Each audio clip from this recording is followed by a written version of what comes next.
Convoy of vehicles is set to arrive here in Washington, D.C. for a planned protest against COVID-19 mandates, despite loosening restrictions nationwide. The People's Convoy, as it's called, an American offshoot of the Freedom Convoy that bottled up Canada's capital last month, stopped just outside the district in Maryland on Friday. The group has picked up hundreds of cars and trucks since beginning its trek across the country last week. The protest was organized by supporters of Donald Trump and opponents of vaccine and mask mandates. Now for a moment. What do you mean, do I want to say something? Why are you here? What do you mean, why am I here? We're going to end the vaccine mandates. We're going to end the state of emergency that the Senate finally voted on. What's up, everybody? Major Retired Richard Ojeda here, and a colossal, intimidating force of larger-than-life, gruff operators of moving mountains of steel on 18 wheels assembled together to single-handedly take back American freedom from the tyrannical grip of oppression.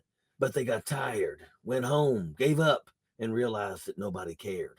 That's because these whiners are nothing but a bunch of protest pansies. Some people protest for the basic rights of food, water, and shelter, core humanitarian issues where their very lives are at stake. These weekend warriors got their panties in a bunch because they couldn't go to Walmart without putting a little tissue over their delicate noses. Just the sight of a mask has them rolling around on the ground, squealing like a stuck pig, feeling crimes of oppression while calling a piece of cloth tyranny.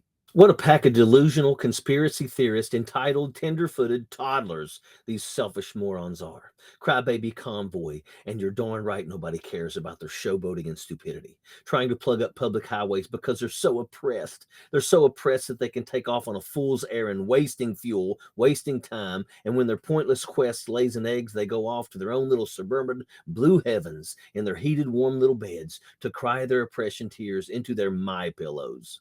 Think about this, people. Some people have trouble securing food and clean water to survive, and others protest because their little fascist dictator lost an election, because Six Flags won't let them in without a mask. Oh, the tribulations. These fools got just what they deserve. Their plans foiled and defeated by daily traffic. A pack of losers just like their moron former president. Now they'll all start telling each other that the American Freedom Convoy was a big success. They shut down Washington. All masks in the country were eradicated, and Trump walked on water and was reinstated in a holy anointing for all eternity.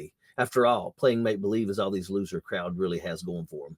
The People's Convoy, they call themselves, on the little homemade signs that look like they were created by preschoolers. And they pasted their signs on their rigs with Elmer's glue with cute little slogans about government conspiracies and Bible prophecies, all of which, of course, center around their own little conjured issues. Real issues like war and famine are just par for the course, but having to wear a mask, now that's injustice in its most cruel form, inhumane torture. So they paraded down the interstate with this Jacqueline's regalia streaming on. They basically painted themselves morons to every passing motorist. At least one thing about modern American politics, it's much easier than before to identify who's insane, who you don't want to stand next to in line, who you have to basically nod at and slowly walk away if they try to start a conversation. You know, a scary kind of crazy. The same people who played Renaissance Fair at our Capitol on January the 6th. I actually know a guy who made himself a shield to go take the Capitol for Trump, like it was the real version of his Lego castle set. To say these people are bananas is an undue insult to fruit. Sappers clear the way, airborne all the way.